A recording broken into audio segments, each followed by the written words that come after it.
Welcome to Theater and Stream. I am Matt. This is another Minisode. I'm recording this 2 weeks until Thanksgiving. It's going to be even closer by the time that you see this. I've been thinking a lot about the holiday. I've been thinking a lot about, eating Thanksgiving dinner, watching movies with your family, watching football, everybody getting together. But specifically with watching movies on a holiday. I want you to picture a scenario. You're over at your family member's house, the meal is over, everybody is stuffed, the kids are downstairs, people are sort of waddling their way into the living room. Things are just kind of in general winding down. You sit down next to your Uncle Vito, he leans over to you and he says, "Oh, hey, nephew, this kid that I work with at the machine shop says I gotta watch this new movie. He calls it The Substance, I think is what it's called. Go ahead and throw it on the TV for me there." So as you turn on the TV to watch The Substance, you sort of scream internally because you know that you're surrounded by parents and siblings and cousins and aunts and uncles, and you're about to probably have one of the most awkward movie watching experiences that you're going to have all year. Whether it's a holiday or not, I think that picking a movie to watch with your family can be a very finicky experience. Do you really want to watch sex scenes with your mom in the room? Do you really want Aunt Betty to start praying the rosary because the movie is too violent? Do you really want your cousin Jeff to go off about how libtarded the movie is? Picking a movie to watch with the family, it's all about pleasing as many people's moral and political sensibilities as possible. And sort of to a wider extent, it's about pleasing our larger American sensibility. And what exactly does that mean? Well, we as Americans, we don't like sex scenes or nudity.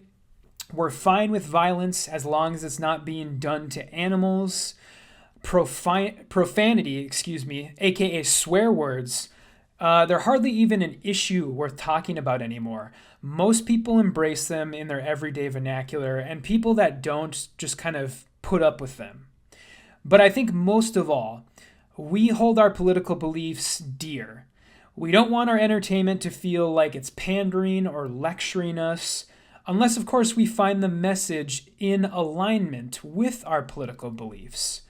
So with all of these kind of things in mind, what I've done is I've devised a list of recent movie releases, all within the last year or so, that will be minimally offensive to most people's tastes. And I'd also like to think that there's a certain bar of quality to all of these. I'm not just going to recommend you any shitty movie. I'm not really saying they're my favorites of the year, but I would gladly watch any of these over again. So first up, we have probably the most magnanimous movie on this list, and that's going to be Twisters, the sequel to 1996's Twister. This is the movie this year that everybody kind of liked. I don't think it's anybody's favorite, but it makes for a good sit. This is a movie, it goes out of its way to actually avoid talking about politics. It has a very, very deliberate omission of climate change, despite a movie that is about changing weather. So in this case, we will count that in the film's favor. The violence in the movie is limited to basically just watching buildings being ripped apart and then watching people getting sucked up into tornadoes, never to be seen again. If you're someone who's actually looking for some sort of social commentary, there are these very, very basic references in this movie to property builders basically going into disaster zones and then targeting landowners and buying up all of their money or all of their land on the cheap and then basically just selling it off later. But otherwise, this one's fun, it's thrilling, it's your fairly standard blockbuster. If you're offended by anything here, I think you're looking to be offended. So that's kind of where I'll leave it for that one. But next up, we have A Quiet Place Day One. A little bit more daring on this one, but not entirely so. I think a lot of people forget that all three of these Quiet Place movies are PG-13, which is by far the most marketing friendly of all the MPAA ratings. This would be considered a monster horror movie, but it's not like you're going to see people getting ripped apart or eaten head first.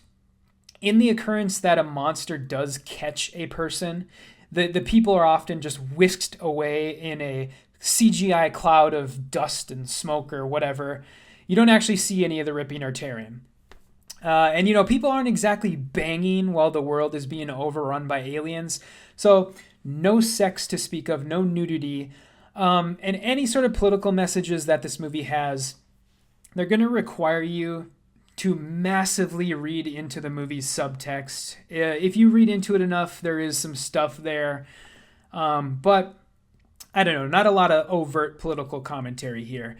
My only real word of warning on this movie might be this. It's basically, if you are spending Thanksgiving with somebody who has cancer, maybe consider another film selection. Otherwise, this one might cut a little too close to home. Movie number 3 here is one that people probably haven't even heard of. That's going to be a good thing in this case because this movie has a lot of satisfying twists. The film is Caddo Lake. I originally talked about this one about a month or so ago on the podcast that Chuck and I do. But I kind of feel like giving it another boost here. This is a really good one, and just not enough people are talking about it. And this is just a really satisfying mystery. It also carries a PG-13 rating for brief, strong language, thematic elements, frightening images, and in a sense, those last two things, frightening images and thematic elements, that is essentially the MPAA's language for saying this movie contains stressful scenes, but they don't involve any violence or gore. And we don't really know how else to characterize it. So here, take this. Other than Twisters, this is probably the most agreeable film on this entire list. No sex, no overt violence, no political message, just a well-told mystery. But let me give you a different kind of warning here, though. If you are going to be watching this film with one of those family members that cannot watch a mystery movie without constantly vocalizing their theories to either the TV screen or the other people they're watching the movie with, this is going to be a tough watch. So maybe consider something else. Number 4 is Rebel Ridge. The only film on this list, I'm going to give an outright disclaimer right now. If you are spending Thanksgiving with a cop, or maybe one of those dudes who has a thin blue line sticker on the back of their pickup, maybe you just move on to the next selection. If not, I would invite you to stick around for this one. This is kind of a twist on the man comes to town subgenre. A guy, he bikes into town carrying a large amount of cash. It is then confiscated by the local corrupt cops, and they sort of find out that they messed with the wrong stranger. Is the movie violent? Yeah, probably. Probably the most violent film out of all the movies on this list. But the unique thing about all of the violence in Rebel Ridge is it's non-lethal. All of it. And that's by design. The film is also plenty political in the sense that it covers topics like police corruption, civil asset forfeiture, the militarization of the police. So, once again, if you find yourself in a room with a bunch of police boosters, maybe choose something else.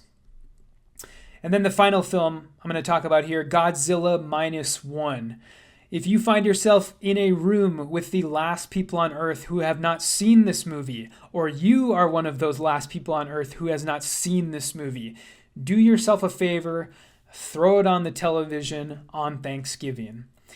Like every other film on this list, no sex, no nudity. The film does occasionally get violent, but again, only as much as its PG-13 rating allows. You're often seeing the violence from very long distances away. We watch Godzilla topple entire city blocks, and it's sort of left up to your imagination to picture all of the people being simultaneously squished as that's happening. You never actually really see any of it.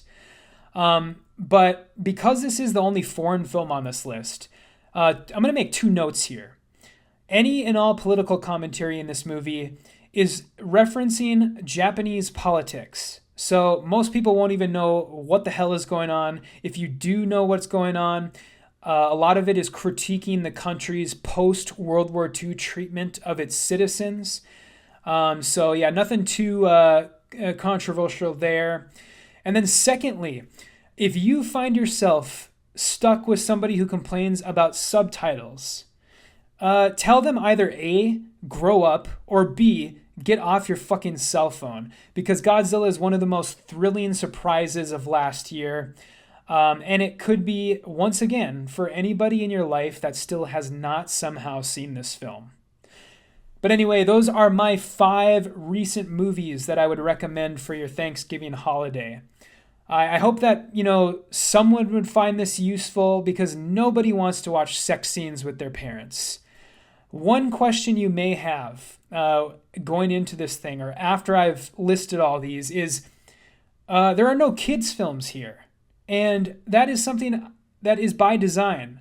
If I really wanted to, I could have just filled this entire list with all of this year's Pixar and Illumination movies and then just called it a day. But where's the fun in that? And, let's be real for a second. No adult actually wants to watch those movies. Take back your living room from your children. Put the good shit on the TV. The nightmares that it will give them will be worth it. But yeah, anyway, that's it for me. Chuck and I are going to be back with a 2-man show next week.